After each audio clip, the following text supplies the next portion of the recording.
자, 8월 30일 오늘 새벽 6시에 미분양주택 통계가 발표됐고 그걸 새벽 6시에 일어나가지고 그걸 즉시 분석으로 분석을 해서 여러분께 올려드렸는데 11분 정도 영상의 목소리가 나가다가 11분 후부터는 음성 녹음이 끝났나 보더라고요. 그것도 모르고 그 영상을 업로드를 했었는데 너무 속상한 일이 벌어졌습니다. 그래서 오늘 올렸던 그 11분 이후에 해당되는 부분을 전격 분석해서 부동산 시장 정말 반등하는 것인지 아닌지를 좀 빠른 속도로 진행을 해볼 수 있도록 하겠습니다. 바로 가겠습니다. 자, 제가 계속 매주 업데이트하고 있는 그 데이터입니다. 아파트 매매 가격 등락률, 이 값이 0을 통과하면 플러스로 반등한 것이다 라고 말씀을 드려왔었고요. 이 값이 8월 21일주에 0을 통과해서 올라갔습니다. 제 목소리로 이렇게 말씀드리기 좀 죄송하지만 제가 전망했던 아파트 전국 평균 매매 가격 등락률이 0을 통과했기 때문에 반등한 것이라고 볼 수 있겠습니다. 자, 이렇게 반등한 배경 같은 것들을 제가 여러분께 충분히 말씀드려야 되죠. 그렇게 말씀드리기에 앞서 이렇게 설명드릴게요. 누차 비슷한 방식으로 설명드렸는데 반에 10명의 아이들이 있는데 10명의 성적이 다 떨어지고 있어요. 한 명이 성적이 반등해도 3명이 성적이 반등해도 그건 성적이 반등했다고 표현할 수 없어요. 근데 6명이 반등했다. 다 4명은 여전히 떨어지고 있지만 6명이 반등했다 라고 한다면 그것은 반등했다라는 표현을 쓸 수 있을 겁니다. 아마도 4명은 내가 체감하는 집값, 내가 살고 있는 집값은 전혀 반등하지 않았는데 무슨 반등이라고 말씀하시냐 라고 이렇게 접근하시는 분들도 계시지만 그게 반등의 개념입니다. 자, 설명을 들어보겠습니다. 예를 들어 보면 서울시의 집값 등락률을 가지고 자료를 가지고 보여드린다면 보시는 것처럼 아직 이 노원구라든가 동대문구, 서울시에서도 은평구, 중구, 중랑구, 그리고 여기 보시면 관악구, 구로구, 금천구 정도는 반등하지 않았습니다.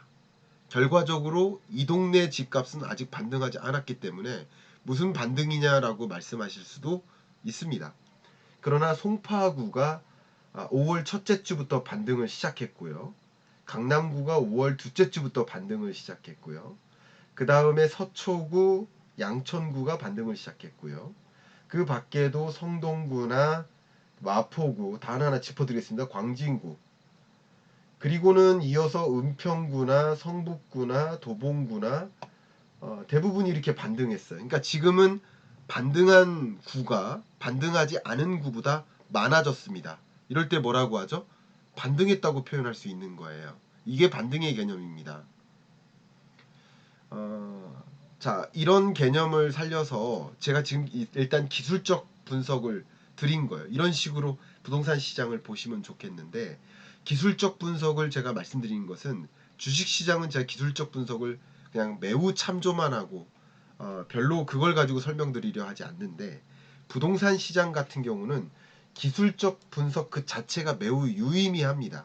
왜냐하면 주식시장은 마치 그죠? 그 뭐죠? 갑자기 그 냄비 양은 냄비 같다라는 표현을 까먹었네요. 주식시장은 양은 냄비와 같아서 갑자기 급등했다가 갑자기 급락했다가 이런 일들이 반복을 할 수 있어요. 그러나 부동산 시장은 여기 보시는 것처럼 자료 보십시오. 한동안 2020년, 21년에 상승하다가 22년 들어서 중반부터 하락세를 계속 유지하다가 23년 7, 8월 정도를 기점으로 반등하는 흐름. 그러니까 이런 흐름은 마치 가마솥과 같아요. 양은 냄비 같지 않은 거예요. 그래서 한동안 이 기조를 유지해 나가는 겁니다. 그래서 기술적 분석도 부동산 시장만큼은 매우 유의미합니다. 그래서 제가 기술적 분석부터 말씀을 드렸던 거예요. 이제 기술적 분석 말고요. 오늘 말씀드렸었던 여러 가지 이야기들, 왜 그렇게 판단하는지 그런 이야기들을 말씀드리려 하는데 먼저요. KB 부동산에서는 어떻게 판단하는지 말씀드리겠습니다. 아파트 매매 가격 추이가 지금 22년 한 5월까지는 계속 상승세였어요. 그리고 22년 6월부터 하락세로 접어들었다가 23년 8월부로 상승 전환 시작한 거예요. 이게 등락률입니다. 바그래프가. 근데 이 위에 있는 실선이 가격 그 자체예요.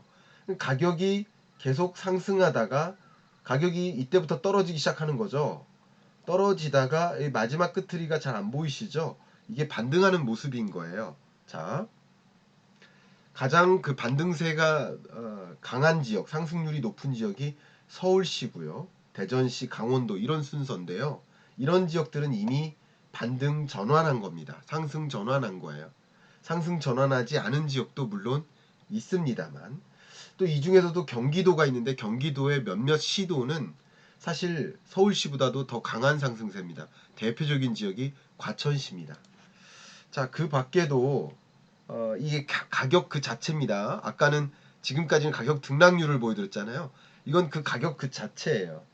자, 보시면 22년부터 가격이 떨어지기 시작했죠. 대략 뭐 5억 2천, 5억, 뭐 4억 9천 이렇게 떨어지기 시작했습니다. 그러다가 23년 8월부로 다시 바닥을 찍고 반등하기 시작하는 거예요. 자, 이런 흐름을 갖고 있다라고 KB 부동산에서도 진단을 하고 있습니다. 근데 왜 이렇게 진단을 하느냐? 그 진단을 하려면 부동산 시장을 볼 때 제가 뭐라고 말씀드렸습니까? 거시경제적으로 먼저 판단을 해야 돼요.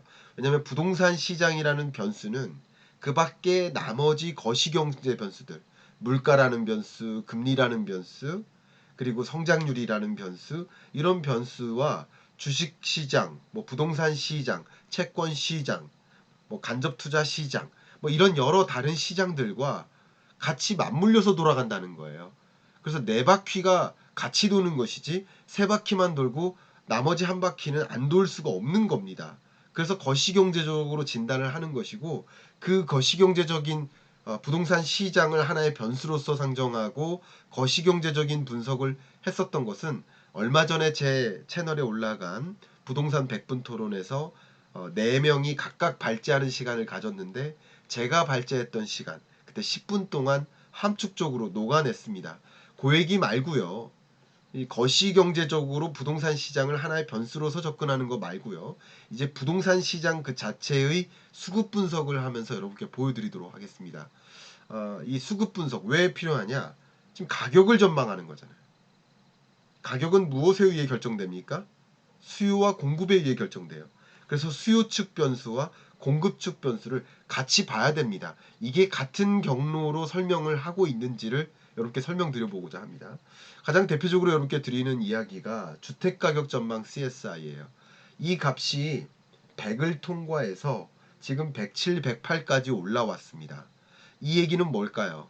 제가 아니라 그러니까 여러분 스스로가 평균 이상이 여러분들이 평균적으로 23년 8월 31일의 집값보다 24년 8월 31일의 집값이 더 높아져 있을 거야 라고 생각하고 계신 거예요. 그러니까 매수세로 반영이 되는 거예요. 이게 뭡니까? 구매 의사인 거예요. 구매 의사가 자극되기 때문에 오늘 아침에 보셨죠? 미분양 주택이 감소하는 겁니다. 자, 매수 우위 지수로 봐도 매수세가 좀 더 강해지죠. 매도세보다 매수세가 더 강해지려면 물론 이게 100을 통과해야 되는데 서서히 반등하고 있는 모습을 보면 매도세가 강하긴 강합니다. 아직도. 그러나 매수세가 바닥을 찍고 회복되고 있음을 보여주는 근거입니다. 매수 우위 지수. 그리고 역전세난이 온다라고 이렇게 걱정들을 많이 하셨는데 제가 강조하고 싶은 것은 앞에 위험이 있어요. 낭떠러지가 있어요. 그러면 낭떠러지를 향해 곧장 갑니까? 낭떠러지를 우회합니까? 우회한다는 거죠. 역전세난이 온다라고 다 인식을 했기 때문에 역전세난의 대상인 임차인도 뭔가에 대응을 하고요. 절대 역전세난의 피해를 보지 말자. 또 집주인들도 뭔가 대응을 하면서 22년 끝자락에 금매를 내던진 거예요. 23년 초까지. 그러면서 가격이 떨어졌던 겁니다. 그리고 정부도 역시 뭔가 역전세난이 오지 않도록 대응책을 강구한 거죠. 그 정책이 좋은 정책이냐 나쁜 정책이냐를 논하는 게 아니라 결과적으로 그 정책은 집값에 어떤 영향을 미칠 것인지를 말씀드리는 겁니다. 그러니까 지금 전세 수급 지수도 100을 통과해서요. 100을 통과해서 위로 올라갔다는 얘기는 이제 임차인들도 전세를 선호하기 시작했던 거고 전세 공급이 수요에 비해서 부족해진 거예요. 그럼 전세 가격이 어떻게 될까요? 반등하는 거예요. 그러니까 집값만 반등한 게 아니라 전세 가격도 같이 반등한 흐름이다. 이렇게 보시면 도움이 되겠습니다. 그래서 오늘 발표했던 것처럼 미분양 주택 건수가 5연속 감소했죠. 7만 5천, 7만 2천, 7만 1천, 6만 9천, 6만 6천, 6만 3천. 아파트 건설사들이 분양률을 줄여서다. 자꾸 그렇게 말씀하시는데 제가 설명을 좀 드려보겠습니다. 아까도 사실 아침에 녹화를 하면서 설명을 드렸는데 똑같이 설명 드려보겠습니다. 자, 지난달 미분양 주택 건수가 100건이에요.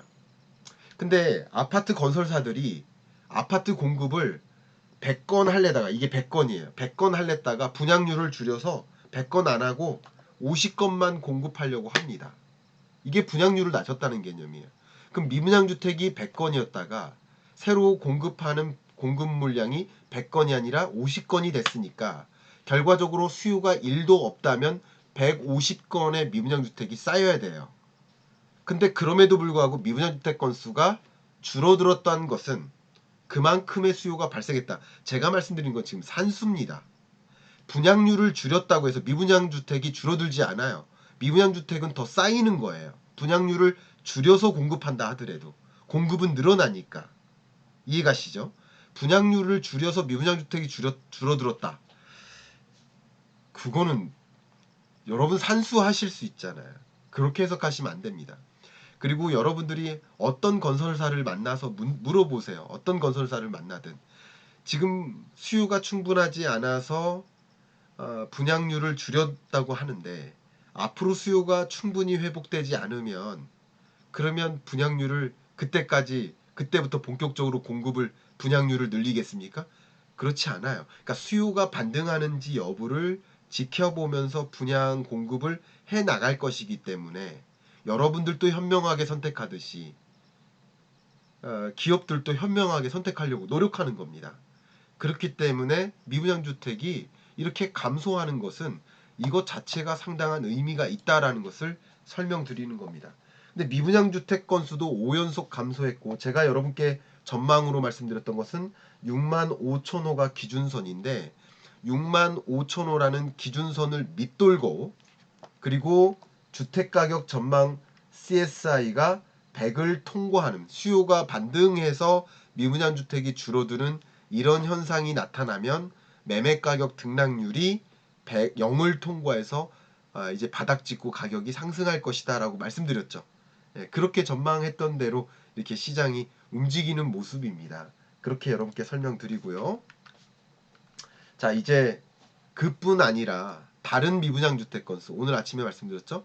악성 미분양 주택 건수도 사실 줄어들기 시작했다라는 것도 부동산 매매 시장, 아파트 매매 시장의 이제 회복세가 진전되는 모습이다라고 표현해 볼 수 있을 것 같습니다.